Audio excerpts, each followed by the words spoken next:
ନୂଆପଡ଼ା ଜିଲ୍ଲା ସିନାପାଲି ବ୍ଲକ ଗଣ୍ଡାବାହାଲି ପରିଆବାହାଲ ଛକଠାରେ ସିନାପାଲି ପୋଲିସ ଗଞ୍ଜେଇ ଜବତ କରି ଜଣେ ବ୍ୟକ୍ତିଙ୍କୁ ଗିରଫ କରି କୋର୍ଟ ଚାଲାଣ କରିଥିବା ଜଣାପଡ଼ିଛି।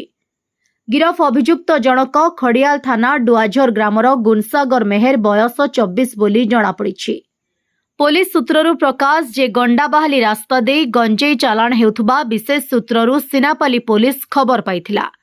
ସିନାପାଲି ଥାନା ଅଧିକାରୀ ରଶ୍ମିତା ପ୍ରଧାନଙ୍କ ନିର୍ଦ୍ଦେଶ କ୍ରମେ ପୋଲିସ ଏସ୍ଆଇ ଅନିତା ଜାନି ଏଆଇ ପ୍ରଭାକର ନାୟକଙ୍କ ନେତୃତ୍ୱରେ ଏକ ଟିମ୍ ଚଢ଼ାଉ କରି 5 କେଜି 964 ଗ୍ରାମ ଗଞ୍ଜେଇ ଜବତ କରି ଯୁବକଙ୍କୁ ଗିରଫ କରିବା ସହ ଏକ ବାଇକ୍ OD 269983 ଓ ଗୋଟିଏ ମୋବାଇଲ ଫୋନକୁ ଜବତ କରିଥିଲା।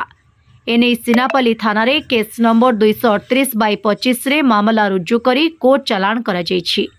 ଏହି ଚଢ଼ାଉରେ ସିନାପାଲି ପୋଲିସର ଅନେକ କର୍ମଚାରୀ ସାମିଲ ହୋଇଥିଲେ।